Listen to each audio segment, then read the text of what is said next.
तो केमिस्ट्री का पहला जो पार्ट है, वो पहला जो अध्याय है वो रसायन विज्ञान एक परिचय है। तो इसको हम लोग देखते हैं। पहले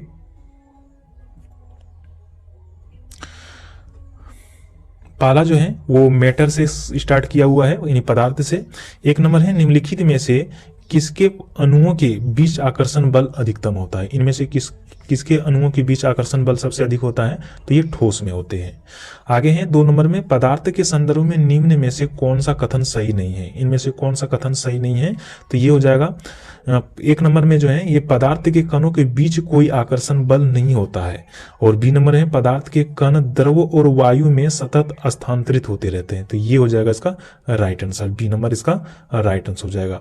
3 नंबर है, ठोस के कणों के संदर्भ में निम्न में से क्या सही है। इनमें से क्या सही है, तो इनमें से क्या सही हो जाएगा, तो ये हो जाएगा व्यवस्थित तरीके से विन्यासित होते हैं। व्यवस्थित तरीके से ये विन्यासित होते हैं, इसका राइट आंसर हो जाएगा सी नंबर। 4 नंबर है, अभी तक वैज्ञानिक द्वारा पदार्थ की कितनी अवस्था तय की गई है। अब अभी तक जो वैज्ञानिकों द्वारा पदार्थ की कितनी अवस्था तय की गई है, तो ये कितने तय की गई है, तो ये 5 किया गया है। आगे है, खाली जगह विसरण अत्यधिक तीव्रता से होता है। खाली जगह विसरण अत्यधिक तीव्रता तो किसमें होते हैं, ठोस, द्रव, गैस, प्लाज्मा, किसमें होते हैं इसमें, तो ये द्रवों में जो विसरण सबसे अधिक तीव्रता से होते हैं, तेजी गति से होते हैं। आगे है, निम्नलिखित में से कौन सा कथन गलत है। इनमें से कौन सा कथन गलत है, तो कौन सा कथन गलत है, तो ए नंबर में जो दिया है, पदार्थ के कण स्थिर अवस्था में होते हैं। तो ये कथन गलत है। पदार्थ के कण जो होते हैं वो हमेशा गतिशील रहते हैं। आगे है 7 नंबर में, एक अशुद्ध पदार्थ है। इनमें से कौन सा शुद्ध पदार्थ है। कौन सा शुद्ध पदार्थ है इसमें से, तो ये मीथेन जो है ये शुद्ध पदार्थ है। आगे है, पदार्थों के वर्गीकरण यानी यौगिक, मिश्रण और विलयन। 8 नंबर है, मिश्रण प्राकृतिक में खाली जगह हो सकते हैं। मिश्रण प्राकृतिक में किस प्रकार से हो सकते हैं ये, तो ये समांगी और विषमांगी दोनों हो सकते हैं प्राकृतिक में।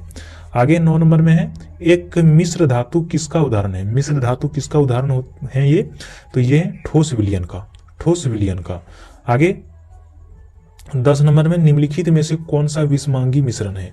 विषमांगी मिश्रण इनमें से कौन सा है, तो ये आपका दूध हो जाएगा। आगे है, सामान्य पदार्थों की भौतिक अवस्था में शामिल नहीं है खाली जगह पदार्थ। कौन सा पदार्थ शामिल नहीं है, तो ये जो है ये कोलाइड पदार्थ। आगे 12 नंबर में, हवा एक खाली जगह है। हवा क्या होता है, हवा जो होते हैं दोनों तत्वों और यौगिक का मिश्रण होते हैं। हवा जो होते हैं दोनों तत्वों और यौगिक का मिश्रण होते हैं हवा। आगे है 13 नंबर में, वह विजातीय मिश्रण जिसमें विलय के कण घुलते नहीं हैं, ब्लैक पूरे माध्यम में निलंबित बने रहते हैं, खाली जगह कहलाते हैं। क्या कहलाते हैं ये कहलाते हैं सस्पेंशन। क्या कहलाते हैं ये सस्पेंशन कहलाते हैं। आगे है 14 नंबर में, विज्ञान में कौन सा नियम मिश्रण के गुणों को पालन नहीं करता। विज्ञान में कौन सा नियम मिश्रण के गुणों का पालन नहीं करता। कौन नहीं करता है ये, तो ये करता है, इसकी संरचना तय नहीं है। इसकी संरचना तय नहीं है, इसका राइट आंसर हो जाएगा डी नंबर। आगे है 15 नंबर में, जब 2 तरल पदार्थ एक दूसरे से घुलते नहीं और सॉल्यूशन नहीं बनाते हैं तो उसे क्या कहते हैं। तो उसको क्या कहते हैं, तो उसको जो कहते हैं तो वो कहते हैं अमिश्रणीय कहा जाता है। इसका राइट आंसर हो जाएगा सी नंबर। 16 नंबर है, शक्कर के घोल में शक्कर एक खाली जगह है। शक्कर के घोल में शक्कर क्या होते हैं, एक, तो शक्कर के घोल में शक्कर घुला हुआ पदार्थ होते हैं। तो इसका राइट आंसर हो जाएगा बी नंबर। 17 नंबर है, खाली जगह एक यौगिक है। इनमें से कौन सा एक यौगिक है, कौन सा हो जाएगा, ये हो जाएगा लेड जो है ये आपका यौगिक है। आगे है 18 नंबर में, रेत और चीनी का मिश्रण खाली जगह का उदाहरण है। रेत और चीनी का मिश्रण किसका उदाहरण है ये, तो ये जो है विजातीय मिश्रण, यानी कि एक जात का ये मिश्रण नहीं है। आगे है भौतिक एवं रासायनिक परिवर्तन। अब है भौतिक एवं रासायनिक परिवर्तन। 19 नंबर में है, निम्नलिखित में से कौन सा भौतिक परिवर्तन नहीं है। इनमें से कौन सा है जो भौतिक परिवर्तन नहीं है, तो ये हो जाएगा पदार्थों का क्विनन। इसका राइट आंसर हो जाएगा सी नंबर। 20 नंबर है, इनमें से कौन सा रासायनिक परिवर्तन नहीं है। इनमें से कौन रासायनिक परिवर्तन नहीं है, तो कौन नहीं है, तो ये अम्लीकृत जल का विद्युत अपघटन। अम्लीकृत जल का विद्युत अपघटन जो है ये रासायनिक परिवर्तन नहीं है। आगे है, इनमें से कौन सा एक रासायनिक परिवर्तन है, इनमें से भी बताना है कौन सा रासायनिक परिवर्तन है। तो इसमें से कौन सा हो जाएगा, तो मक्खन का खट्टा होना ये आपका रासायनिक परिवर्तन है। आगे है, कौन सा रासायनिक परिवर्तन का एक उदाहरण है, इसमें भी बताना है रासायनिक परिवर्तन का उदाहरण। रासायनिक परिवर्तन किसको कहते हैं, ऐसा परिवर्तन जिसमें से एक पदार्थ से कुछ नया पदार्थ बनता है और फिर उसको वापस उसी पदार्थ में नहीं परिवर्तन कर सकते हैं। जैसे कि बर्फ को, अगर हम पानी को बर्फ बनाते हैं तो पानी को बर्फ बनने के बाद बर्फ को फिर से हम पानी बना सकते हैं, तो वो भौतिक परिवर्तन हो गया। लेकिन रासायनिक परिवर्तन में नया पदार्थ बनने के बाद फिर से वो पुनः अपनी अवस्था में नहीं ला सकते हैं, तो उसको कहेंगे रासायनिक परिवर्तन। इनमें से कौन सा रासायनिक परिवर्तन हो जाएगा, तो ये हो जाएगा आपका उद्वार पतन हो जाएगा। इसका राइट आंसर हो जाएगा ए नंबर। 23 नंबर में, उस प्रक्रिया का क्या नाम है जिसमें गैस सीधे ही ठोस अवस्था यानी सॉलिड में परिवर्तित हो जाते हैं। तो उस प्रक्रिया को क्या नाम है, उस प्रक्रिया का नाम है आपका डिपोजिशन, ये कहा जाता है उसको डिपोजिशन। आगे है 24 नंबर में, निम्नलिखित में से कौन सा अवलोकन हमें यह निर्धारित करने में मदद करता है कि रासायनिक अभिक्रिया हुई है या नहीं। तो कौन मदद करता है इसमें, तो ये जो करता है ये सभी विकल्प, यानी कि अवस्था में परिवर्तन, गैस का उत्सर्जन, रंग बदलना। अगर इन सारे में अगर कुछ पदार्थ में कुछ दिखाई दे रहा है तो हमें वो पता चलता है कि रासायनिक अभिक्रिया हुई है। यानी कि किसी पदार्थ में अवस्था में परिवर्तन हो रहा है, गैस का उत्सर्जन हो रहा है या फिर रंग बदल रहा है, तो उससे हम पता कर सकते हैं कि ये रासायनिक परिवर्तन हुआ है। तो इसका राइट आंसर हो जाएगा डी नंबर। आगे है 25 नंबर में, निम्नलिखित में से कौन सा विकल्प रासायनिक परिवर्तन है। इनमें से कौन सा विकल्प है जो रासायनिक परिवर्तन है, तो ये हो जाएगा दूध का दही में परिवर्तित होना। दूध का दही में परिवर्तित होना रासायनिक परिवर्तन का उदाहरण है।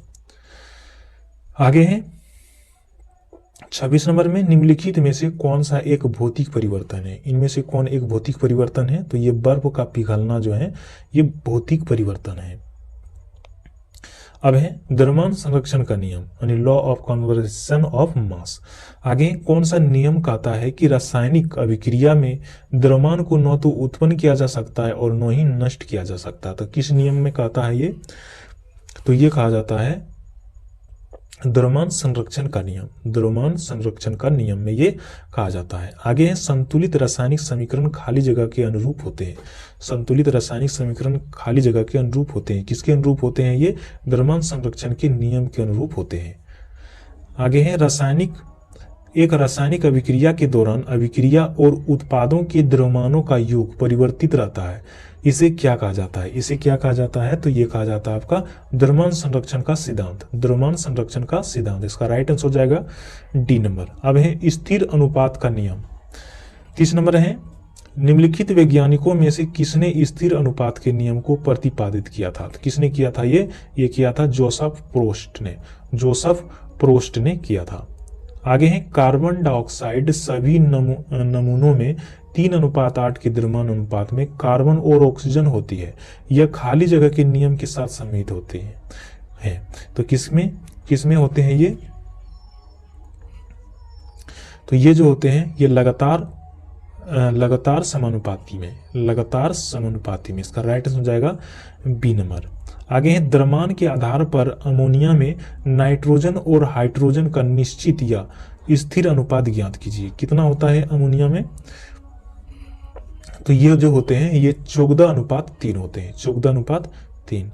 आगे CaO में द्रव्यमान के अनुसार Ca और O का अनुपात खाली जगह होते हैं। तो कितने होते हैं इसमें, तो इसमें जो होते हैं 5:2 होते हैं। आगे पानी में हाइड्रोजन तथा ऑक्सीजन खाली जगह द्रव्यमान के अनुपात में उपस्थित होते हैं। तो कितने होते हैं इसमें, जो होते हैं ये 1:8 में होते हैं। 1:8 में। आगे है अमोनिया में N2 और H2 का द्रव्यमान हमेशा अनुपात में होते हैं। तो कितने होते हैं, तो इसमें जो होते हैं ये 14:3 में होते हैं। आगे है डाल्टन का परमाणु सिद्धांत। डाल्टन का सिद्धांत इस नियम पर आधारित है। किस नियम पर आधारित होते हैं ये, तो ये जो होते हैं रासायनिक संयोजन के नियम पर आधारित होते हैं। आगे है डाल्टन का परमाणु सिद्धांत निम्न में से किसके लिए एक स्पष्टीकरण प्रदान करता है। तो किसके लिए करता है ये करता है द्रव्यमान संरक्षण और निश्चित अनुपात का नियम। द्रव्यमान संरक्षण और निश्चित अनुपात का नियम, इसका राइट आंसर हो जाएगा बी नंबर। आगे है 38 नंबर में, परमाणु निम्नलिखित में से क्या डाल्टन के परमाणु सिद्धांत को नहीं है? तो क्या नहीं है? तो ये है आपका, ये सभी पदार्थ छोटे कण से मिलकर बने होते हैं जिन्हें अणु कहते हैं। तो इसका राइट आंसर हो जाएगा डी नंबर। आगे निम्नलिखित में से किसने परमाणु की विभाज्यता के बारे में बताया? किसने बताया है? तो ये बताया है डाल्टन ने बताया था। आगे किस वैज्ञानिक ने पदार्थ के प्रकृति के बारे में बुनियादी सिद्धांत प्रदान किया? किसने किया था? तो ये जॉन डाल्टन ने किया था। आगे है अणु या परमाणु तत्व की प्रतिष्ठा मात्रा। 41 नंबर है, निम्न में से किस तत्व के आणविक रूप में परमाणु की संख्या अधिकतम होती है? तो किसमें होते हैं ये? तो ये जो होते हैं ये सल्फर में होते हैं, सल्फर में। आगे है Al2SO4 का होल 3 में ऑक्सीजन का प्रतिशत क्या है? इसमें ऑक्सीजन का प्रतिशत क्या है? तो ये हो जाएगा 56.1%, 56.1%। आगे है निम्नलिखित में से कौन सा परमाणु के बारे में सही नहीं है? इनमें से कौन परमाणु के बारे में सही नहीं है? तो इसमें से कौन सा हो जाएगा? तो ये दो तत्वों के परमाणु समान होते हैं, तो ये हो जाएगा इसका राइट आंसर। आगे है शब्द परमाणु को किसने खोजा? शब्द परमाणु को किसने खोजा था ये? तो ये जो खोजा था डेमोक्रिटस ने खोजा था। आगे परमाणु रासायनिक रूप से जुड़कर खाली जगह बन जाते हैं। परमाणु रासायनिक रूप से जुड़कर क्या बन जाते हैं ये? तो ये जो बन जाते हैं ये अणु बन जाते हैं। आगे है जल के कितने अणु कॉपर सल्फेट के एक अणु में उपस्थित होते हैं? तो कितने अणु उपस्थित होते हैं इसमें? तो ये 5 होते हैं। आगे है अमोनिया क्लोराइड के एक अणु में कितने परमाणु होते हैं? तो कितने परमाणु होते हैं इसमें? तो ये होते हैं 6। आगे मानक ताप और दाब पर 7.5 ग्राम गैस 5.6 लीटर आयतन लेती है। यह कौन सी गैस है? यानी CNO के परमाणु भार क्रम से 12, 14, 16 है। तो इसमें से कौन सा हो जाएगा? तो ये हो जाएगा आपका NO हो जाएगा। आगे निम्न में से किस यौगिक में सबसे अधिक परमाणु होते हैं? किस यौगिक में सबसे अधिक परमाणु होते हैं? तो ये होते हैं H2SO4 में होते हैं। आगे कैल्शियम का परमाणु द्रव्यमान खाली जगह है। कैल्शियम का परमाणु द्रव्यमान कितना होता है? तो ये होते हैं आपका 40 होते हैं। आगे NH4NO3 में नाइट्रोजन का प्रतिशत कितना होता है? NH4NO3 में नाइट्रोजन का प्रतिशत कितना होता है? तो ये जो होते हैं 35% होते हैं। आगे CO2 में कार्बन की प्रतिशत मात्रा कितने होते हैं? CO2 में कार्बन की प्रतिशत मात्रा कितने होते हैं? तो ये होते हैं 27.3%। आगे एक H2O अणु में उपस्थित हाइड्रोजन की प्रतिशत खाली जगह है, तो कितने होते हैं? तो ये जो होते हैं 11.11%, 11.11% होते हैं। आगे है खाली जगह पदार्थ का वह सबसे छोटा कण है जिसकी स्वतंत्रता अस्तित्व है। कौन सा हो जाएगा इसमें? तो ये हो जाएगा आपका परमाणु का पदार्थ का वह सबसे छोटा कण है जिसका स्वतंत्र अस्तित्व होता है। तो इसका राइट आंसर हो जाएगा ए नंबर। आगे है अणु शब्द से परिचय खाली जगह द्वारा 1896 के आसपास कराया गया था। तो किसने कराया गया था? किसके द्वारा? ये जो कराया गया था महर्षि कणाद के द्वारा कराया गया था। आगे है अणु का गठन करने वाला इसके रूप में जाना जाता है। किसके रूप में ये जाना जाता है? तो ये जो जाना जाता है परमाणुकता के रूप में जाना जाता है। आगे है एक खाली जगह को किसी खाली जगह के हिस्से या एक यौगिक के उस अंश के रूप में परिभाषित किया जा सकता है जो स्वतंत्र अस्तित्व में सक्षम है और उस तत्व के सभी गुणों को दिखाता है। तो कौन सा हो जाएगा ये हो जाएगा अणु तत्व सबसे छोटा, ये हो जाएगा। यानी कि एक अणु को किसी तत्व के हिस्से या एक यौगिक के उस अंश के रूप में परिभाषित किया जा सकता है जो स्वतंत्र अस्तित्व सक्षम और तत्व के सभी गुणों को दिखाता है। तो इसका राइट आंसर हो जाएगा ए नंबर। आगे CaOH हॉल 2 के अणु में कितने परमाणु मौजूद हैं? कितने परमाणु मौजूद होते हैं इसमें? तो ये 5 होते हैं। आगे CO2 में C और O2 द्रव्यमान द्वारा अनुपात खाली जगह में मौजूद होते हैं। कितने कितने होते हैं इसमें? तो ये 3:8 में, 3:8। आगे है मोल संकल्पना एवं एवोगैड्रो संख्या। 60 नंबर है कार्बन और हाइड्रोजन के परमाणु द्रव्यमान क्रम से खाली जगह है। तो कितने होते हैं इसमें? तो ये होते हैं 12 U और 1 U में। इसका राइट आंसर हो जाएगा C नंबर। आगे है ऑक्सीजन के एक अणु का द्रव्यमान खाली जगह है। ऑक्सीजन के एक अणु का द्रव्यमान कितना होता है? तो ये जो होते हैं 5.3 इंटू 10⁻⁻23 ग्राम। तो इसका राइट आंसर हो जाएगा डी नंबर। आगे है मैग्नीशियम के 144 ग्राम में खाली जगह ग्राम परमाणु मौजूद होते हैं। तो कितने होते हैं? तो ये जो होते हैं ये 6 होते हैं। आगे है 273 केल्विन पर 1 DMQ क्षमता के एक पात्र दी गई क्लोरीन की कौन सी मात्रा न्यूनतम दाब डालेगी? कौन सा न्यूनतम दाब डालेगी इसमें से? तो ये डालेगी ये 0.0355 ग्राम। तो इसका राइट आंसर हो जाएगा सी नंबर। आगे है ऑक्सीजन का ग्राम आणविक द्रव्यमान 32 ग्राम है। ऑक्सीजन का घनत्व 1.429 G/cc है। ऑक्सीजन का ग्राम आणविक आयतन क्या है? इसमें कितना हो जाएगा? तो इसमें जो हो जाएगा ये हो जाएगा 22.4 लीटर, 22.4 लीटर। इसका राइट आंसर हो जाएगा ए नंबर। आगे निम्नलिखित में से किसका द्रव्यमान सबसे अधिक है? निम्नलिखित में से किसका द्रव्यमान सबसे अधिक है? तो ये हो जाएगा NH3 के 0.1 मोल के। इसका राइट आंसर हो जाएगा डी नंबर। आगे है कार्बन का परमाणु द्रव्यमान 12 है। कार्बन के 24 ग्राम अणुओं में की संख्या होगी, कितना हो जाएगा इसका? तो ये हो जाएगा 2 हो जाएगा। आगे है SO4 के 0.6 अणु में सल्फर कितने परमाणु मौजूद होते हैं? कितने परमाणु मौजूद हैं? तो ये जो है ये 3.613 इंटू 10⁻23। जिसका राइट आंसर हो जाएगा डी नंबर। आगे है एक समीकरण ऊपर में दिया गया है, समीकरण को ध्यान दें। उक्त समीकरण से संतुलन हेतु HCl की मोल्स की आवश्यकता होती है। तो किस HCl की मोल की आवश्यकता कितना हो जाएगा इसमें? तो ये हो जाएगा आपका 4 हो जाएगा। आगे ऑक्सीजन के 0.3 मोल की द्रव्यमान क्या होगा?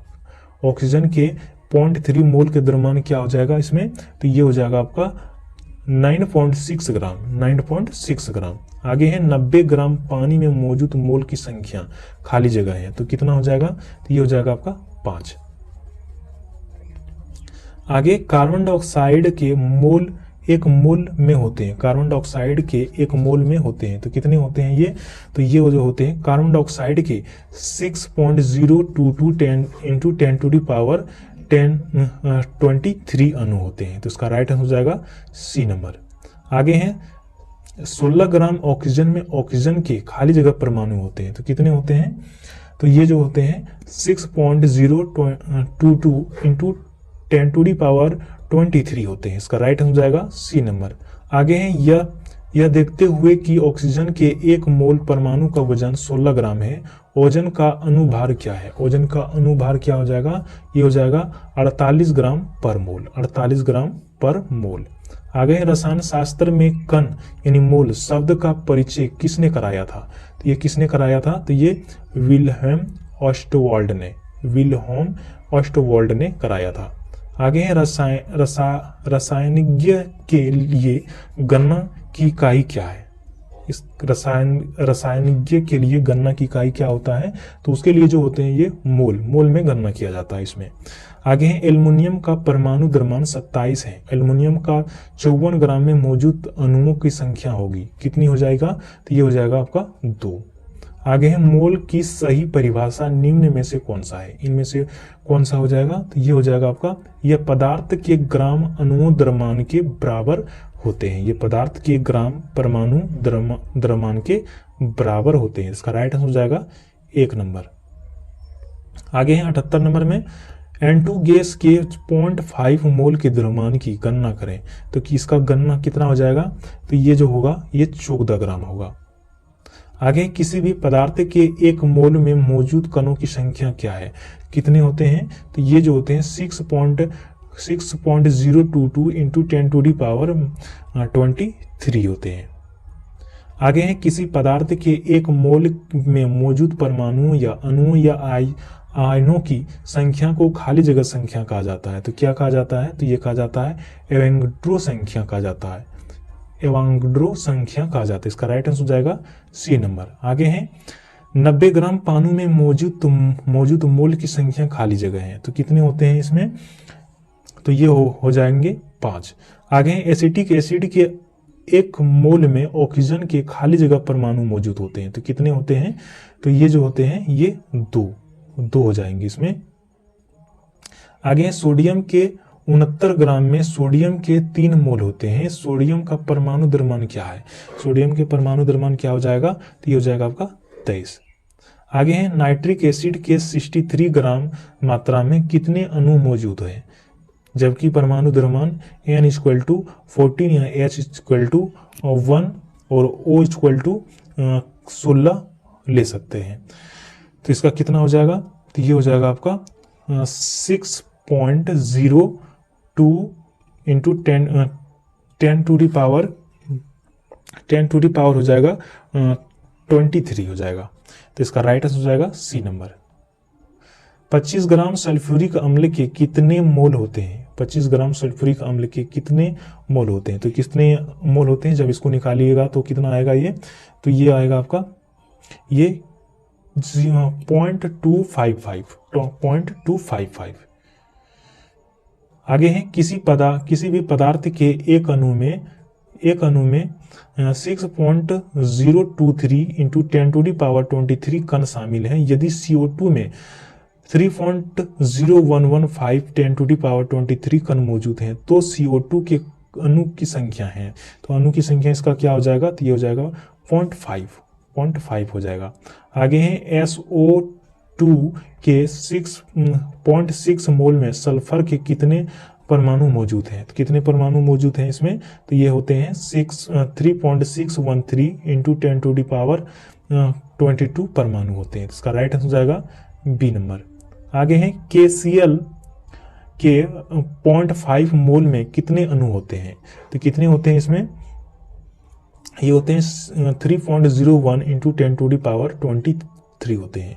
इसका राइट आंसर हो जाएगा ए नंबर। आगे CO2 के 10 मोल का द्रव्यमान कितना होता है, तो कितना होता है ये, तो ये होते हैं 440। आगे है एवोगाड्रो की संख्या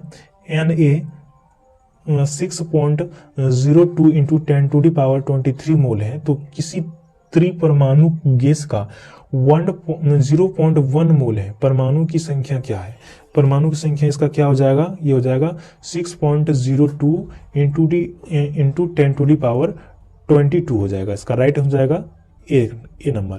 आगे है CH4 के 0.1 मोल का द्रव्यमान कितना है, तो कितना हो जाएगा इसका, तो ये जो हो जाएगा ये हो जाएगा 1.6 ग्राम। आगे कार्बन का परमाणु द्रव्यमान 4 है। बताइए कि प्रत्येक तत्व के एक मोल हेतु निम्नलिखित में से कौन सा कथन सत्य है, इनमें से कौन सा कथन सत्य हो जाएगा, तो ये हो जाएगा आपका एक मोल कार्बन में 1 मोल हीलियम में उपस्थित परमाणु की संख्या के बराबर होगी। तो उसका राइट आंसर हो जाएगा डी नंबर। आगे है 60 ग्राम हीलियम में मोलों की संख्या क्या होगा, 60 ग्राम हीलियम में मोलों की संख्या क्या होगा, तो क्या होगा, तो ये 15 मोल हो जाएगा।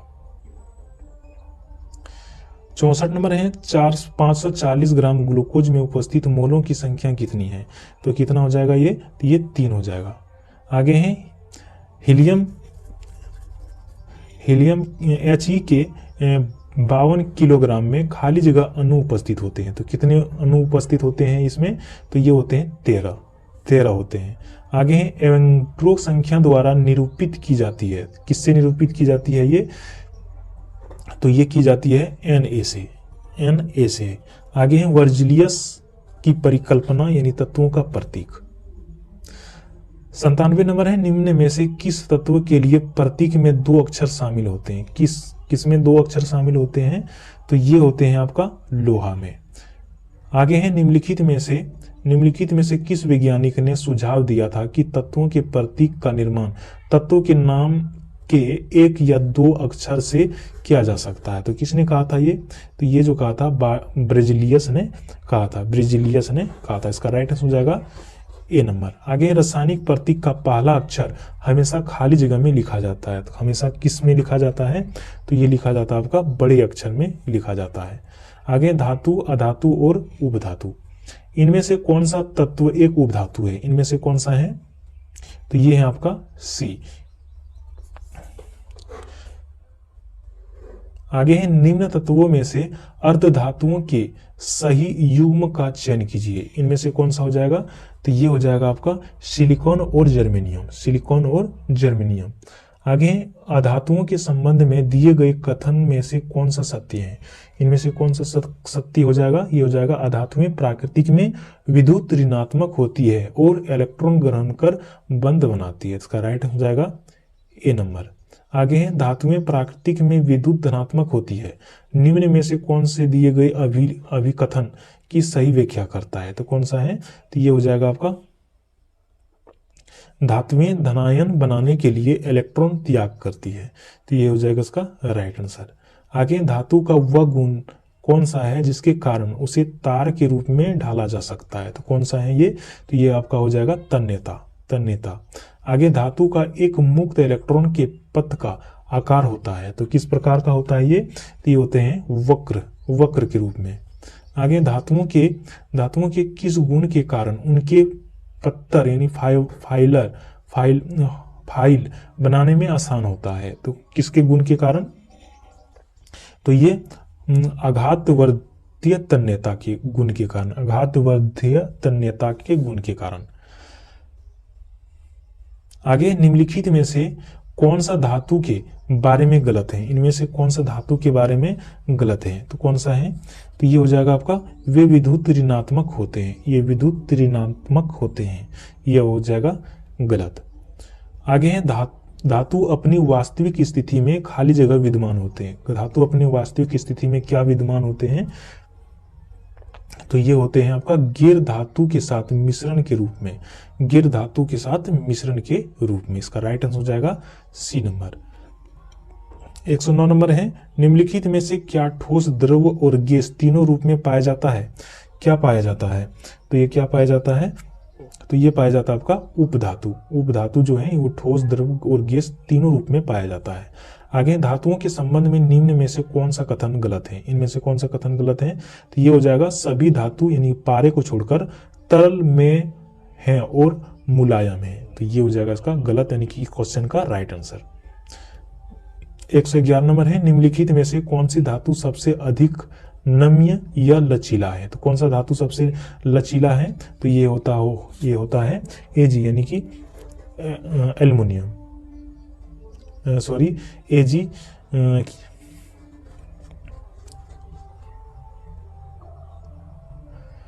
112 नंबर है लोहे को कठोर और मजबूत बनाने के लिए इनमें से क्या मिलाया जाता है? तो ये मिलाया जाता है कार्बन मिलाया जाता है। आगे है खाली जगह सबसे नमनीय या तन्यशील धातु है, कौन सा है इसमें से? तो ये है आपका ये Au। आगे निम्नलिखित में से कौन सा सामान्य तापमान पर द्रव अवस्था में होता है? तो कौन सा होता है? तो ये होते हैं आपका गैलियम। 115 नंबर है एक धातु के उस गुण को क्या कहा जाता है जिसमें उसकी सतह चकदार होते हैं? तो कौन सा होते हैं? तो ये होते हैं आपका धात्विक चमक। आगे है धातु आघातवर्धनीय और कोमल होते हैं क्यों होते हैं?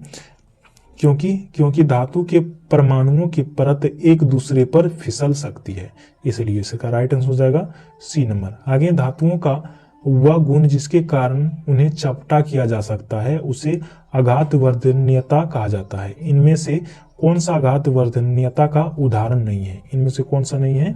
तो ये इंडियम पन्नी, इसका राइट आंसर हो जाएगा बी नंबर। आगे धातुओं के ऑक्साइड आमतौर पर खाली जगह होते हैं, क्या होते हैं? ये बेसिक होते हैं। आगे अधातु कक्षीय ताप पर तरल होते हैं। अधातु कक्षीय ताप पर तरल होते हैं। तो कौन सा धातु? तो ये जो होते हैं ब्रोमीन। आगे सौर पैनल में निम्न में से कौन सा धातु प्रयुक्त होते हैं? तो कौन सा धातु प्रयुक्त होते हैं? तो ये सिलिकॉन होते हैं। आगे अधातुओं के ऑक्साइड प्राकृतिक में खाली जगह होते हैं। क्या होते हैं ये जो होते हैं अम्लीय होते हैं। आगे निम्नलिखित में से किसका उपयोग सर्वाधिक आमतौर पर सौर सेलों में अर्धचालक के रूप में किया जाता है? तो किसका? तो ये Ga और As का। तो इसका राइट आंसर हो जाएगा बी नंबर। आगे है खाली जगह को विद्युत ऋणात्मक तत्वों के रूप में जाना जाता है क्योंकि वे इलेक्ट्रॉन ग्रहण करके ऋण आवेशित आयन बनाते हैं। तो कौन सा धातु है इसमें? तो ये है आपका अधातु। अधातुओं को विद्युत ऋणात्मक तत्व के रूप में जाना जाता है। आगे है अधातुओं के गुणधर्मों के बारे में निम्नलिखित में से कौन सा विकल्प सामान्य सत्य नहीं है? कौन सा विकल्प सामान्य सत्य नहीं है? तो ये हो जाएगा चालक। आगे धातुएं विद्युत की अच्छी सुचालक होती है क्योंकि इसमें बहुत सारे ढीले आवंटित खाली जगह होते हैं। तो कौन सा? तो ये हो जाएगा इलेक्ट्रॉन। आगे निम्न में से कौन सा कथन गलत है? इनमें से कौन सा कथन गलत है? तो ये अधातुएं धनायन बनाती है। अधातुएं धनायन बनाती है। आगे मिश्रण को अलग करने की प्रमुख विधियां। 127 नंबर है निम्नलिखित में से कौन सा ऊर्ध्वापातन कर सकता है? कौन कर सकता है? तो ये अमोनियम क्लोराइड। आगे है निम्नलिखित में से कौन सा ऊर्ध्वापातन नहीं है? कौन सा नहीं है? तो ये बर्फ।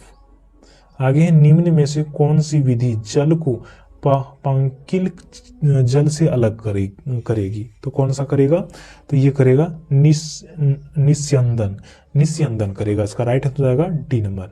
आगे जल संशोधन में कौन सा प्रक्रिया की प्रयोग किया जाता है? तो कौन सा प्रक्रिया का प्रयोग किया जाता है? तो ये किया जाता है विपरीत प्रासरण को। आगे है विलवैकरण या डिसाइलेशन क्या है? ये क्या होता है? ये जो होते हैं यह ऐसी प्रक्रिया है जिसमें नमकीन पानी से खनिज पदार्थ को अलग करती है। इसका राइट आंसर हो जाएगा बी नंबर। आगे है पानी से हाइड्रोजन को अलग करने की प्रक्रिया को क्या कहा जाता है? तो क्या कहा जाता है? तो ये कहा जाता है विद्युत अपघटन। आगे निम्नलिखित में से कौन सा मिश्रण अलग अलग कीपों या फनल द्वारा अलग किया जा सकता है? तो कौन सा? तो ये तेल और पानी को। आगे समुद्र के पानी के अलवीकरण के लिए इस्तेमाल किए जाने वाले तकनीक में से एक है। तो ये कौन सा है? तो ये है आपका आस्वान है। आगे है NaCl और NH4Cl के मिश्रण को पृथक करने के लिए निम्नलिखित में से किस विधि का उपयोग किया जा सकता है? किस विधि का उपयोग किया जा सकता है? तो ये ऊर्ध्वापतन का विधि का उपयोग किया जा सकता है। अब है पदार्थ का अवस्था परिवर्तन। निम्नलिखित में से कौन सा कारक वाष्पीकरण की दर को कम करता है? तो कौन सा कारक? तो ये करता है आपका नमी। आगे है खाली जगह एक सतह की घटना है। कौन सा? तो ये है आपका वाष्पीकरण की। आगे है तरल अवस्था से गैसीय अवस्था में रूपांतरण को क्या कहा जाता है? क्या कहा जाता है? ये वाष्पीकरण कहा जाता है। आगे है मध्यवर्ती तरल अवस्था से गुजरे बिना एक पदार्थ को ठोस अवस्था से गैस अवस्था में परिवर्तन होता है। तो ये क्या होता है? ये होता है आपका ऊर्ध्वपातन। आगे द्रव के ठोस में परिवर्तन की प्रक्रिया को क्या कहा जाता है? क्या कहा जाता है? तो ये क्या कहा जाता है? तो ये कहा जाता है हिमीकरण कहा जाता है। आगे है विलयन। हाइड्रोक्साइड आयनों की उच्च सांद्रता वाले विलयन के संबंध में निम्न में से कौन सा कथन सत्य है? इनमें से कौन सा कथन सत्य है? तो ये है विलयन उच्च pH मान वाला क्षारीय विलयन है। तो इसका राइट आंसर हो जाएगा ए नंबर। आगे है CuCl2 विलयन का रंग खाली जगह होता है। तो किस प्रकार का होता है? ये होता है नीला हरा। आगे ब्राउनियन गति की खोज किसने की थी? ब्राउनियन गति की खोज किसने की थी? तो ये क्या था? ये रॉबर्ट ब्राउन ने किया था। आगे है दो या अधिक पदार्थों के एक सजातीय मिश्रण खाली जगह कहा जाता है। तो क्या कहा जाता है? ये कहा जाता है विलयन कहा जाता है। आगे विलय और विलायक के समांग मिश्रण कहलाता है। तो ये क्या कहलाता है? ये कहलाता है विलयन। आगे है, एक विलयन में पानी की 320 ग्राम मात्रा में 47 ग्राम लवण मात्रा है। द्रव्यमान प्रतिशत द्वारा विलयन की सांद्रता की गणना कीजिए। तो इसका गणना कितना हो जाएगा अगर निकालेंगे तो ये हो जाएगा 12.8%। 12.8%। आगे है, एक द्रव्य 49 ग्राम साधारण नमक को 320 ग्राम पानी में घोला गया है। द्रव के द्रव्यमान प्रतिशत द्रव्यमान के संदर्भ में संयोजकता की गणना करें। इसका कितना अगर निकालेंगे तो कितना हो जाएगा? तो ये हो जाएगा आपका 13.28%। आगे है, 150 ग्राम पानी में 50 ग्राम चीनी घोल कर बनाई विलयन में मास प्रतिशत के जरिए मास का द्रव्यमान खाली जगह होगा। तो कितना हो जाएगा इसका? तो ये हो जाएगा आपका 25%। आगे है, एक विलयन में पानी की 320 ग्राम मात्रा में 36 ग्राम लवण है। द्रव्यमान प्रतिशत के अनुसार द्रव्यमान के संदर्भ में विलयन की सांद्रता कितनी होगी? तो ये कितना हो जाएगा? तो ये हो जाएगा 10.11%। अब है अपरूपता। 150 नंबर है, फुलरीन में खाली जगह कार्बन परमाणु होते हैं। तो कितने होते हैं ये जो होते हैं 60 होते हैं। आगे है, 2 या 2 से अधिक रूपों में किसी तत्व का होना जिसमें भौतिक गुण भिन्न लेकिन रासायनिक गुण समान होते हैं कहलाते हैं। तो क्या कहलाते हैं ये जो कहलाते हैं अपरूपता कहलाता है। आगे, निम्न में से कौन सा कार्बन का अपरूप नहीं है? कार्बन का अपरूप इनमें से कौन सा नहीं है? तो ये कार्बन डाइऑक्साइड। आगे है, निम्नलिखित में से कौन सा कार्बन का एक अपरूप है? इनमें से कौन सा है? तो ये आपका हीरा है। आगे है, अनुद्रव्यमान या भार। पानी का 5 अणुओं का द्रव्यमान क्या है? पानी का 5 अणुओं का द्रव्यमान कितना हो जाएगा? तो ये हो जाएगा 90 यूनिट। आगे, सोडियम कार्बोनेट का आणविक द्रव्यमान खाली जगह होता है। तो कितना होता है ये 106। आगे, नाइट्रोजन के 0.6 अणु का द्रव्यमान है। तो कितना होगा ये? तो ये 16.8 ग्राम। आगे है, स्कॉटिश चिकित्सक डेनियल रदरफोर्ड ने 1772 में खाली जगह खोज की थी। इन्होंने क्या खोज किया था? तो ये किया था नाइट्रोजन की खोज किया था। आगे है, CaOH Hall2 का सापेक्ष द्रव्यमान है। इसका सापेक्ष द्रव्यमान कितना हो जाएगा? ये हो जाएगा 74 U। आगे, सभी तत्वों के सापेक्ष परमाणुविक द्रव्य एक परमाणु के संबंध में पाए गए। तो कितना पाए गए हैं ये? तो ये पाए गए हैं C12। आगे, नाइट्रोजन का परमाणुविक द्रव्यमान 14 है और हाइड्रोजन का 1 है। अमोनियम का आणविक द्रव्यमान कितना होगा? अमोनिया का आणविक द्रव्यमान कितना हो जाएगा? तो ये हो जाएगा आपका ये 17। आगे, किसी तत्व का परमाणु भार ज्ञात करने के लिए निम्नलिखित में से किसके साथ उस तत्व के परमाणु भार की तुलना की जाती है? किस तत्व के साथ की जाती है? तो ये हाइड्रोजन की। आगे है, CaO का सूत्र इकाई द्रव्यमान है। तो क्या हो जाएगा इसका? ये हो जाएगा 56।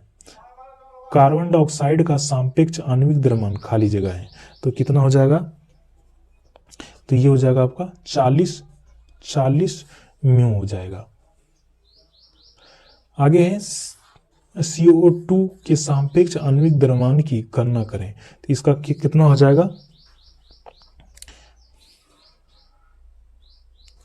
कि ये जो हो जाएगा ये हो जाएगा आपका 44 म्यू।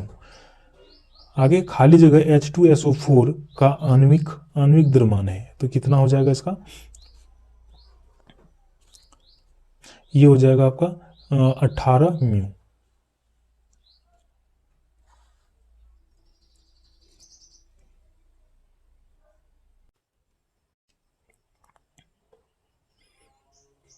अब है दूसरा चैप्टर इसका, परमाणु संरचना।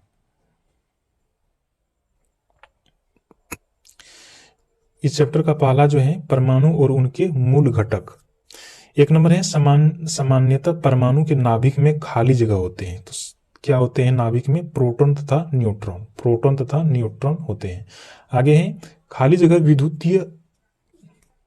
खाली जगह विद्युतीय तटस्थ और कमजोर सूक्ष्म अणु पर परस्पर प्रभाव है। तो ये क्या होते हैं? तो ये जो होते हैं न्यूट्रॉनों की। आगे रदरफोर्ड के अल्फा कण परिकिरण के फलस्वरूप की खोज हुई। क्या खोज हुई थी ये? तो ये जो हुआ था ये परमाणु नाभिक। आगे इलेक्ट्रॉनों के समतुल्य प्रतिद्रव्य कण को खाली जगह कहा जाता है। क्या कहा जाता है? तो ये जो कहा जाता है ये पॉजिट्रॉन कहा जाता है, पॉजिट्रॉन। आगे है 5 नंबर में एक इलेक्ट्रॉन क्या है? एक इलेक्ट्रॉन क्या होते हैं? तो ये जो होते हैं ये नेट आवेश के साथ एक उप परमाणविक कण जो ऋणात्मक है। तो इसका राइट आंसर हो जाएगा सी नंबर। आगे है जे जेडविक ने किस उप परमाणविक कण की खोज की थी? तो किसकी खोज किया था ये? न्यूट्रॉन की खोज किया था।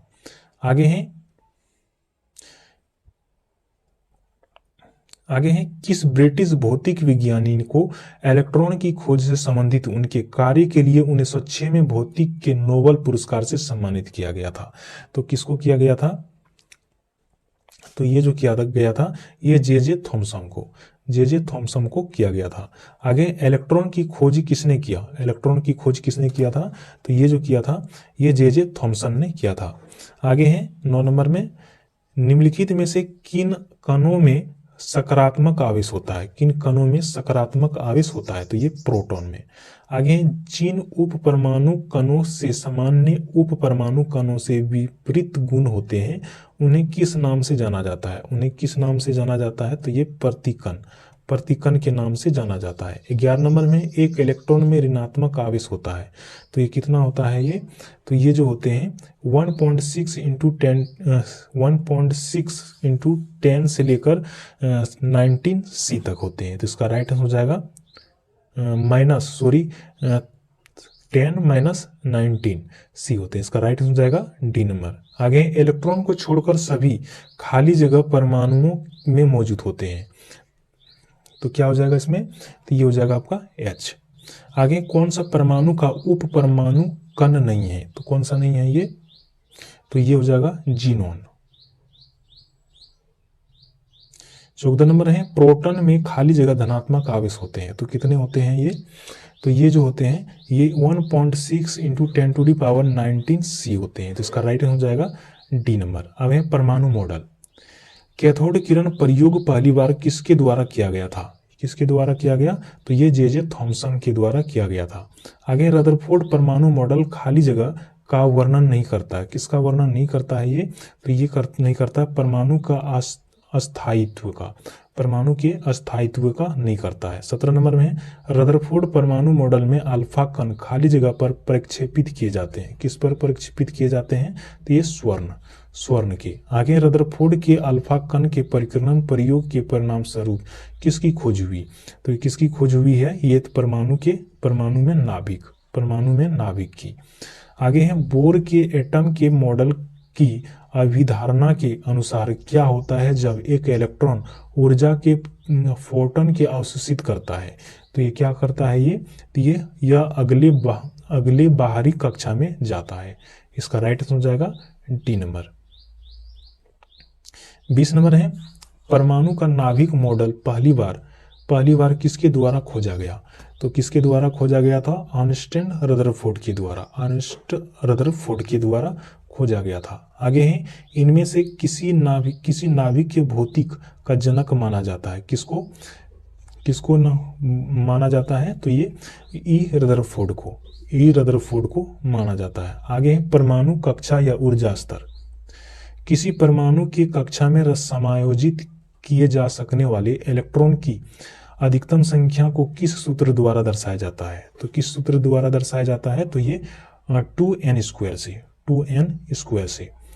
23 नंबर है एम कक्षा में शामिल हो सकने वाले इलेक्ट्रॉन की अधिकतम संख्या कितनी होती है एम कक्षा में शामिल होने वाले? तो ये 18। आगे एन कोष में समायोजित की जा सकने वाले इलेक्ट्रॉनों की संख्या कितनी होती है? तो ये इसमें होते हैं 32। आगे तीसरे सेल में इलेक्ट्रॉन की अधिकतम संख्या खाली जगह होते हैं। तो कितने होते हैं इसमें? तो इसमें जो होते हैं 18 होते हैं। 26 नंबर है एक तत्व की परमाणु संख्या 13 है तो इस तत्व में कितने सेल होते हैं, तो किस तत्व में कितने सेल होते हैं, तो ये 3 होते हैं। आगे ऊर्जा के चतुर्थ स्तर पर समायोजित किए जा सकने वाले इलेक्ट्रॉनों की अधिकतम संख्या है, तो कितने होते हैं, तो ये 32 होते हैं। आगे इलेक्ट्रॉनिक विन्यास, कार्बन के इलेक्ट्रॉनिक विन्यास में शामिल कोषों की कुल संख्या कितनी है, तो कुल संख्या कितने होते हैं, तो ये 2 होते हैं। आगे है बाह्यतम कोष में उपस्थित इलेक्ट्रॉनों की संख्या को खाली जगह कहा जाता है, तो क्या कहा जाता है, तो ये कहा जाता है संयोजक इलेक्ट्रॉन, संयोजक इलेक्ट्रॉन। आगे हीलियम को छोड़कर सभी नोबल गैसों में सबसे बाहरी कोष में कितने इलेक्ट्रॉन हैं, तो कितने इलेक्ट्रॉन हैं, तो ये 8 होते हैं। आगे है किस तत्व, एक तत्व का इलेक्ट्रॉनिक विन्यास 2, 8, 8 है, यह किस समूह के तत्व है, ये किस समूह के तत्व हो जाएंगे ये, तो ये 18वें तत्व समूह के। आगे है किस तत्व का इलेक्ट्रॉनिक विन्यास 2, 8, 5 है, उस तत्व का नाम क्या है, उस तत्व का नाम क्या हो जाएगा, तो ये हो जाएगा आपका फास्फोरस, फास्फोरस का। आगे उन 3 तत्वों का नामित करें जिसके सबसे बाहरी सेल में केवल 1 इलेक्ट्रॉन होते हैं, तो कौन सा हो जाएंगे इसमें से, तो ये हो जाएंगे आपका लिथियम, सोडियम और पोटेशियम। इसका राइट आंसर हो जाएगा बी नंबर। आगे है यदि क्रिप्टॉन की संख्या परमाणु संख्या 36 है तो उसका इलेक्ट्रॉनिक विन्यास होगा, उसका इलेक्ट्रॉनिक विन्यास क्या हो जाएगा, ये हो जाएगा 2, 8, 18 और 8। आगे एक तत्व का इलेक्ट्रॉनिक विन्यास 2, 8, 2 है, तो तत्व का नाम है, उस तत्व का नाम क्या हो जाएगा, मैग्नीशियम। आगे मैग्नीशियम का परमाणु में इलेक्ट्रॉनों का वितरण खाली जगह होते हैं, तो कितने होते हैं, तो ये 2, 8, 2 का। 37 नंबर है यदि एक तत्व का परमाणु क्रमांक 8 है तो इसका इलेक्ट्रॉनिक विन्यास क्या होगा, इसका इलेक्ट्रॉनिक विन्यास क्या हो जाएगा, तो ये हो जाएगा 2 और 6। निम्नलिखित में से कौन सा किसी धातु का इलेक्ट्रॉनिक विन्यास नहीं है, इनमें से कौन सा नहीं है, तो ये हो जाएगा आपका डी नंबर 2 और 6। 39 नंबर है जिस परमाणु की बाह्य कक्षा में इलेक्ट्रॉनों की संख्या पूर्ण होती है उस संयोजकता खाली जगह होते हैं, उसकी संयोजकता कितने होते हैं, उसकी संयोजकता जो होते हैं वो 0 होते हैं। आगे समान रासायनिक गुण वाले 2 तत्वों के लिए निम्नलिखित में से कौन सा विकल्प सही है, तो इनमें से कौन सा विकल्प सही है, तो ये हो जाएगा तत्वों में संयोजी इलेक्ट्रॉनों की संख्या समान होगी, इसका राइट आंसर हो जाएगा ए नंबर। आगे है निम्न तत्वों में इसके बाह्यतम कोष में 2 इलेक्ट्रॉन होते हैं, किसमें होते हैं, तो ये जो होते हैं ये होते हैं कैल्शियम में। आगे खाली जगह में बाह्यतम कक्षा पूरी तरह से भरी होती है, किसमें होते हैं, पूरी तरह भरी होती है, तो ये जीनोन में। आगे पहले आवर्त में दोनों तत्व के खाली जगह में संयोजी इलेक्ट्रॉन होते हैं, किसमें होते हैं ये, तो ये के कोष में। आगे है परमाणु क्रमांक 17 वाले एक तत्व नीचे दिए गए किसी परमाणु क्रमांक के तत्व की समान विशेषता रखेगा, तो ये कौन सा, तो ये हो जाएगा आपका 35। आगे खाली जगह के बाह्यतम कोष में 1 से 3 इलेक्ट्रॉन होते हैं, तो किस में होते हैं ये, तो ये जो होते हैं ये धातु में होते हैं। आगे है सबसे बाहरी ऑर्बिट में खाली जगह में इलेक्ट्रॉन की संख्या एक समान होते हैं, तो किसमें होते हैं ये, तो ये होते हैं आपका एस और बीआई में। आगे है खाली जगह तत्व की बाहरी सेल में 8 इलेक्ट्रॉन की साथ 3 कक्षाएं होती है, तो किसमें, तो ये जो होते हैं तो ये आर्गन में होते हैं, तो इसका राइट आंसर हो जाएगा डी नंबर। 48 नंबर है अधातुओं में आमतौर पर सबसे बाहरी कक्षा यानी सेल में खाली जगह इलेक्ट्रॉन होते हैं, तो कितने होते हैं ये, तो ये जो होते हैं 5, 6, 7 और 8 होते हैं। 49 नंबर है निम्नलिखित तत्वों में से किसमें कुल 3 कोष और बाहरी कक्षा में 8 इलेक्ट्रॉन होते हैं, तो किसमें होते हैं ये, तो ये जो होते हैं आर्गन में होते हैं। आगे यदि तत्व ए और बी का इलेक्ट्रॉनिक विन्यास 1s², 2s², 2p6,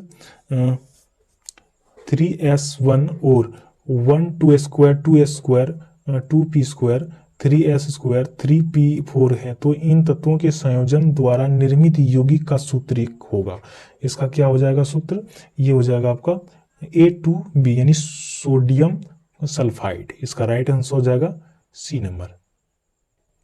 51 नंबर है एक ऑक्सीजन परमाणु में कितने संयोजी इलेक्ट्रॉन होते हैं, तो ये कितने होते हैं ये, तो ये जो होते हैं 2 होते हैं। आगे नीचे दिए गए तत्वों में से खाली जगह आकार में सबसे छोटे होते हैं, तो कौन सा हो जाएगा, तो ये Al3+। आगे है इलेक्ट्रॉनिक विन्यास 2-6 वाले तत्व की पहचान करें, ये कौन सा हो जाएगा, तो ये हो जाएगा आपका ऑक्सीजन। इनमें से कौन सा धातु का इलेक्ट्रॉनिक विन्यास है, धातु का इलेक्ट्रॉनिक विन्यास कौन सा हो जाएगा, ये हो जाएगा आपका 2, 8 और 3। एक तत्व का इलेक्ट्रॉनिक विन्यास 2, 8, 7 है, तो इसकी संयोजकता क्या होगा, इसकी संयोजकता क्या हो जाएगा, ये हो जाएगा आपका 1 हो जाएगा। आगे है एक परमाणु का इलेक्ट्रॉनिक विन्यास 2, 8, 7 है, इस तत्व का परमाणु क्रमांक क्या होगा, इस तत्व का परमाणु क्रमांक क्या हो जाएगा, ये 17 हो जाएगा।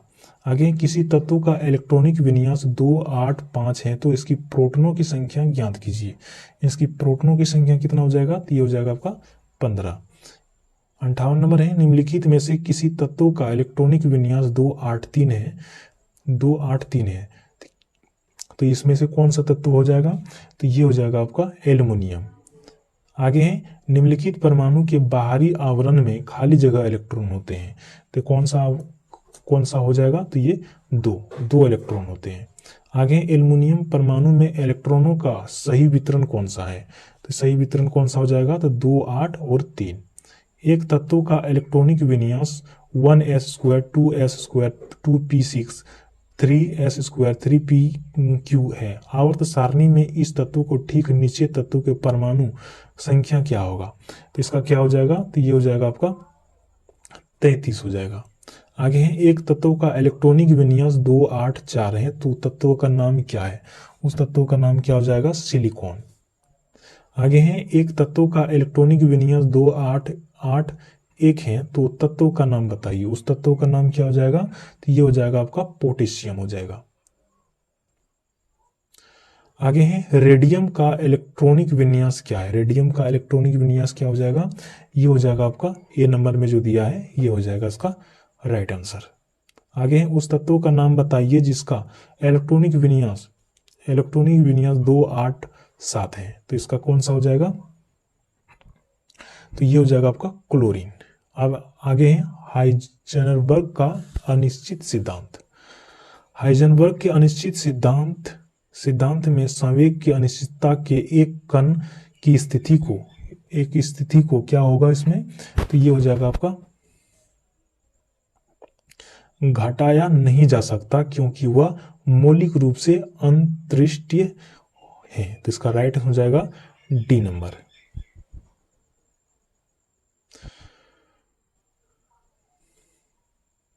अब है रासायनिक बंधन या संयोजकता।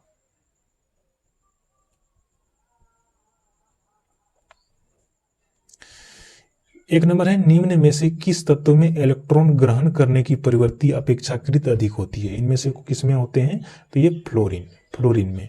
आगे N2 में साझा इलेक्ट्रॉनों की कुल संख्या खाली जगह होते हैं, तो कितने होते हैं, तो ये जो होते हैं ये 6 होते हैं। 3 नंबर है निम्न में से किस तत्व की संयोजकता 3 है, तो किसमें होते हैं, तो ये Al में, एल्युमिनियम में। 4 नंबर है कार्बनिक कार्बन यौगिक का गलनांक आयनिक यौगिक की तुलना में कम क्यों होता है, तो क्यों अणुओं के बीच क्षीण आकर्षण बल के कारण, इसका राइट हो जाएगा बी नंबर। आगे है समूह 17 के तत्वों की संयोजकता खाली जगह होगी, तो कितना होगा, तो ये हो जाएगा 1। आगे नाइट्रोजन परमाणु का कौन सा कोष N2 अणु बनाने में भाग लेता है, तो कौन सा, तो ये हो जाएगा आपका L। आगे है सहसंयोजी यौगिक सामान्यतः निम्न में से कौन सा गुणधर्म प्रदर्शित नहीं करते हैं, तो ये कार्बनिक विलायक में विलय नहीं होते, इसका राइट। आगे नाइट्रोजन अणु के निर्माण में शामिल सहसंयोजी बंधों की संख्या कितनी होते हैं, तो ये कितना हो जाएगा, तो ये हो जाएगा 3। आगे है प्रोपेन अणु में 3 कार्बन परमाणु द्वारा सभी हाइड्रोजन परमाणु के सभी अणुओं के साथ कुल कितने नाइट्रोजन की साझेदारी की जाती है, तो ये टोटल 8 का। आगे है कार्बन परमाणु की संयोजकता कोष में उपस्थित इलेक्ट्रॉनों की कुल संख्या कितनी होती है? कितने होते हैं इसमें? तो ये होते हैं आपका 4। आगे है कार्बन अन्य तत्वों के साथ प्रबल बंध बनाता है, निम्न में से कौन सा दिए गए कथन सही व्याख्या करता है? तो कौन सा करता है? तो ये कार्बन नाभिक अपने छोटे आकार के कारण इलेक्ट्रॉनों के साझा युग्मों को प्रबलता से पकड़कर रखता है। तो इसका राइट आंसर हो जाएगा बी नंबर। 12 नंबर है कार्बन यौगिक में आमतौर पर खाली जगह नहीं पाया जाता है। तो क्या नहीं पाया जाता है? तो ये आयनिक बंध। आगे है निम्न में से किस अणु में केवल एकल बंध होते हैं? किसमें होते हैं? तो ये CH4 में। आगे कौन सा तत्व सिलिकॉन के समान संयोजकता प्रदर्शित करते हैं? तो कौन सा करता है? तो ये C और G। आगे 15 नंबर में कार्बन डाइऑक्साइड अणु के एक ऑक्सीजन परमाणु द्वारा एक कार्बन परमाणु के साथ कितने इलेक्ट्रॉन की साझेदारी की जाती है? तो कितने की जाती है? तो ये की जाती है 2 की। आगे निम्न में से कौन सा आयनिक यौगिक नहीं है? कौन सा ये आयनिक यौगिक नहीं है? तो ये CO2। आगे निम्नलिखित में से उच्चतम संयोजकता वाले व चयन कीजिए, इनमें से कौन सा हो जाएगा? तो ये हो जाएगा आपका N। निम्न में से किसमें सहसंयोजी बंध नहीं होंगे? इनमें से कौन सा सहसंयोजी बंध नहीं होगा? तो ये हो जाएगा आपका मैग्नीशियम क्लोराइड। मैग्नीशियम क्लोराइड इसका राइट आंसर हो जाएगा ए नंबर। 19 नंबर है निम्न में से किस यौगिक में केवल एक कार्बन या कार्बन एकल आबंध होते हैं? तो किसमें होते हैं? तो ये होते हैं आपका एथेन में। आगे साइक्लोहेक्सन में सी बंध और CH बंध होते हैं। इस प्रकार कुल खाली जगह सहसंयोजी बंध होते हैं। तो कितने होते हैं ये? तो ये होते हैं 6, 12 और 8 के। इसका राइट आंसर हो जाएगा 2 नंबर। आगे है निम्नलिखित में से कौन सा तत्व एक कार्बन परमाणु के साथ दोहरा बंधन और एकल बंधन दोनों बना सकते हैं? तो कौन सा? तो ये हो जाएंगे आपका O। 22 नंबर है आयनिक यौगिक के गुणधर्मों के बारे में इनमें से कौन सा कथन गलत है? इनमें से कौन सा कथन गलत हो जाएंगे? तो ये हो जाएंगे आपका धनात्मक और ऋणात्मक आयनों के बीच दुर्बल आकर्षण बल होने की वजह से आयनिक यौगिक ठोस होते हैं। तो इसका राइट आंसर हो जाएगा डी नंबर। आगे है इनमें से कौन सा किसी परमाणु की संयोजकता के निर्धारण में निर्णायक भूमिका निभाते हैं? तो कौन सा? तो ये निभाते हैं बृहत्तम कोश में इलेक्ट्रॉनों की संख्या। 24 नंबर है बेंजीन में मौजूद द्विक आबंध की संख्या खाली जगह होते हैं। तो कितने होते हैं? तो ये जो होते हैं 3 होते हैं। आगे इनमें से किस आयनिक यौगिक का क्वांटनांक सर्वाधिक है? किसकी होती है सबसे ज्यादा? तो ये CaCl2 का। आगे इनमें से किन 2 तत्वों में सहसंयोजी इलेक्ट्रॉनों की संख्या समान होती है? तो किसमें होते हैं? तो ये N और C में। आगे है निम्न में से किस यौगिक में 7 संयोजकता आबंध होते हैं? तो किसमें होते हैं ये? तो ये इथेन में। आगे खाली जगह की वजह से आयनिक यौगिक के गलनांक और क्वांटनांक अत्यधिक होते हैं। तो किसकी वजह से होते हैं? तो ये जो होते हैं ये प्रबल अंतर आयनिक आकर्षण के भंग करने के लिए ऊर्जा की बड़ी मात्रा की आवश्यकता। इसका राइट आंसर हो जाएगा डी नंबर। आगे है विद्युत संयोजी यौगिक खाली जगह में विद्युत चालन प्रदर्शित करते हैं। तो किसमें करते हैं ये? तो ये गलित अवस्था में। आगे है निम्न में से आयनिक यौगिक का गुण कौन सा है? तो कौन सा है ये? तो ये इनका गलनांक और क्वांटनांक उच्च होता है। 31 नंबर है निम्नलिखित में से कौन सा एक आयनिक यौगिक का गुण नहीं है? तो कौन सा नहीं है? तो ये हो जाएगा कम गलनांक और क्वांटनांक। आगे ग्रेफाइट परमाणु में संयोजी इलेक्ट्रॉनों की संख्या कितनी होती है? तो कितनी होती है? तो ये 4 होते हैं। आगे है बड़े परमाणुओं वाले तत्वों से बने बंध होते हैं। तो क्या होते हैं ये? तो ये जो होते हैं बहुत कमजोर होते हैं। आगे आयनिक यौगिक में आयन एक दूसरे को आकर्षित करते हैं और मजबूत खाली जगह द्वारा जुड़े होते हैं। तो किसके द्वारा जुड़े होते हैं ये? तो ये जुड़े होते हैं विद्युत स्थैतिक बलों के द्वारा। इसका राइट आंसर हो जाएगा ए नंबर। आगे बेंजीन में 6 और आबंध की संख्या कितनी होते हैं? बेंजीन में 6 और आबंध की संख्या कितने होते हैं? तो ये जो होते हैं ये 12 और 3 का। आगे NH3 में नाइट्रोजन की संयोजकता कितने हैं, इसकी ये संयोजकता कितने हैं, तो ये है 3। आगे निम्न में से त्रिसंयोजक तत्व कौन है, त्रिसंयोजक तत्व कौन से हैं, तो ये बोरॉन, इंडियम, एल्युमिनियम, यानी कि ये सभी हैं। आगे हैं फास्फोरस के एक परमाणु में कितने संयोजी इलेक्ट्रॉन होते हैं, तो कितने होते हैं, तो ये 5 होते हैं। आगे NH4 के एक अणु में कितने परमाणु होते हैं, कितने परमाणु होते हैं, तो ये 15 होते हैं। आगे हैं यदि एल्युमिनियम की संयोजकता 3 और ऑक्सीजन की 2 है तो एल्युमिनियम ऑक्साइड का रासायनिक सूत्र है, और ऑक्सीजन का रासायनिक सूत्र क्या हो जाएगा, तो ये Al2O3। आगे है Al2O3 में एल्युमिनियम की संयोजकता क्या है, तो इसकी संयोजकता क्या है, तो ये हो जाएंगे 3। आगे है एक तत्व A फार्मूला A3O4 के साथ ऑक्साइड बनाता है, तत्व A की संयोजकता क्या है, तो इसकी तत्व A की संयोजकता क्या हो जाएगा, 4 हो जाएगा। आगे कार्बन डाइऑक्साइड, कार्बन डाइऑक्साइड में कार्बन की संयोजकता कितनी होती है, तो कितनी होती है, तो ये 4 होते हैं। आगे प्राय धनावेशित तत्वों की संयोजकता होती है, तो कितने होते हैं, तो ये होते हैं 1, 2 और 3 की। आगे किसी तत्व की संयोजकता शक्ति यानी क्षमता कहलाती है, क्या कहलाती है ये, तो ये कहलाता है संयोजकता। आगे क्योंकि कार्बन चतुर्थ संयोजक होने के कारण और उसके संयोजक बंध बनाने के कारण कार्बन खाली जगह दर्शाता है, क्या दर्शाता है, तो ये श्रृंखला बंधन दर्शाता है। आगे ससंयोजी यौगिक खाली जगह, ससंयोजी यौगिक खाली जगह इनमें से सभी हो जाएगा, यानी कि जुड़ने वाले परमाणु में इलेक्ट्रॉनों की साझेदारी द्वारा बनते हैं, विद्युत का कुचालक होते हैं, और यह गलनांक और क्वांटनांक निम्न होता है, तो इसका राइट हो जाएगा बी नंबर। आगे सहसंयोजी बंध 2 अणुओं के बीच खाली जगह द्वारा बनते हैं, किसके द्वारा, तो ये प्रोटॉन के अंतरण के। आगे क्यूप्रस ऑक्साइड में कॉपर की संयोजकता क्या होती है, क्या होती है, तो ये 1 होते हैं। आगे मैग्नीशियम की परमाणु संख्या 12 है, इसकी संयोजकता क्या होगी, इसकी संयोजकता क्या होगी, +2 होगा। आगे ऑक्सीजन का सापेक्ष क्लोरीन की संयोजकता खाली जगह है, तो इसकी संयोजकता क्या हो जाएगा, तो ये हो जाएगा आपका, ये हो जाएगा 4। आगे तत्व X चतुर्थ संयोजक और तत्व Y द्विसंयोजक है, इन 2 तत्वों द्वारा बना यौगिक खाली जगह होगा, इसका बना यौगिक क्या हो जाएगा, तो ये हो जाएगा आपका XY2।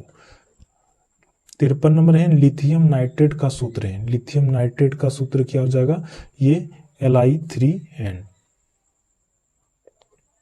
आगे है गलत मिलान चयन करें, इनमें से कौन सा गलत है, तो ये हो जाएगा आपका ऑक्सीजन का 1।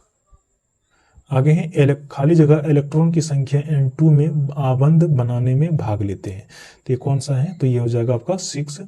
परिवर्तनीय संयोजकता खाली जगह दर्शाता है, तो ये कौन दर्शाता है, तो ये समूह तत्वों से दर्शाते हैं। आगे है 57 नंबर में सहसंयोजी बॉन्डेड अणुओं में निम्न गलनांक और क्वांटनांक बिंदु होते हैं, क्योंकि इंटरमोलिकुलर बल कमजोर होते हैं इसमें, इसका राइट आंसर हो जाएगा सी नंबर। आगे है बड़े परमाणुओं वाले तत्वों से बने बंध खाली जगह होते हैं, तो क्या होते हैं, बहुत कमजोर। संयोजी इलेक्ट्रॉन है खाली जगह मौजूद होते हैं, तो किसमें होते हैं, तो ये परमाणु की सबसे बाह्य कक्षा में।